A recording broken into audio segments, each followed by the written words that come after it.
আসসালামু আলাইকুম রহমতুল্লাহি ওয়া বারাকাতুহু। আজকে আমি বিশ্বনবীর ভবিষ্যৎবাণী ও বর্তমান দশা যেগুলা চলতে আছে সেগুলা নিয়ে আমি আলোচনা করতেছি।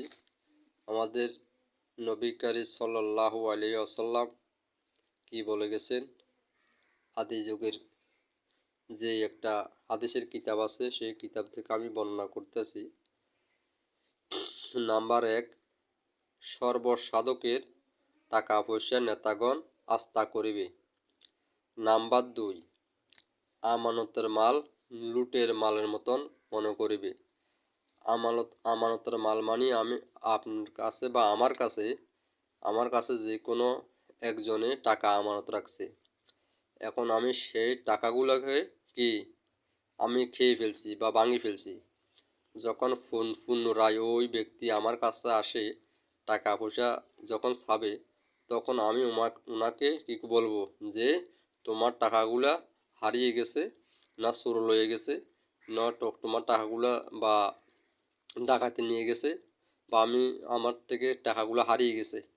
আমি এগুলা বলে যে লোকে আমার কাছে টাকা আমানত রাখছে তার টাকা আমি কি করব, খেয়ে ফেলবো। এটা আমাদের নবী কারীম সাল্লাল্লাহু আলাইহি ওয়াসাল্লাম বলে গেছেন যে আমানতের মাল লুটের মালের মতন মনে করবে। এটা হচ্ছে নাম্বার 2 এর। নাম্বার 3, লোকে যাকাত দিতে কষ্ট হবে। আল্লাহ পাক রব্বুল আলামিনে আমাকে অনেক টাকা দিছে, অনেক দৌলত দিছে, অনেক অর্থ সম্পদ ধন দৌলত দিছে আল্লাহ পাক রব্বুল আলামিনে। এখন আমি গরিব মিসকিনকে যাকাত দিতে আমার কষ্ট হয়ে গেছে। যেহেতু আমি মনে করেন 10 কোটি টাকার মালিক বা 10 মিলিয়ন টাকার মালিক, আমার কোটি কোটি লক্ষ লক্ষ টাকা আছে, অর্থ সম্পদ ধন দৌলত কোনো অভাব নাই, অফুরন্ত দৌলত আছে আমার কাছে। এবং আমি আমার আশেপাশে অনেক গরিব মিসকিন আছে, এবং আমি ওই গরিব মিসকিনকে যাকাত দিতে চাই না এবং ওদেরকে দেখিও না আমি। ঠিক আছে, আমি যে বলতেছি যে আমার যদি যাকাত আসে, তাহলে মনে করেন আমার টাকা অনুযায়ী আমার সম্পদ হারে সম্পদ অনুযায়ী দেখা যাইতেছে আমার 1 কোটি 2 কোটি টাকা বা 10 লাখ টাকা 5 লাখ টাকা যাকাত আসে। এখন আমি বলতেছি যে এত টাকা আমার যাকাত চলে আসছে, আমি এই টাকাগুলো যদি লোকদেরকে এমনি এমনি দিয়ে দিই তাহলে আমার টাকা তো কমে যাবে।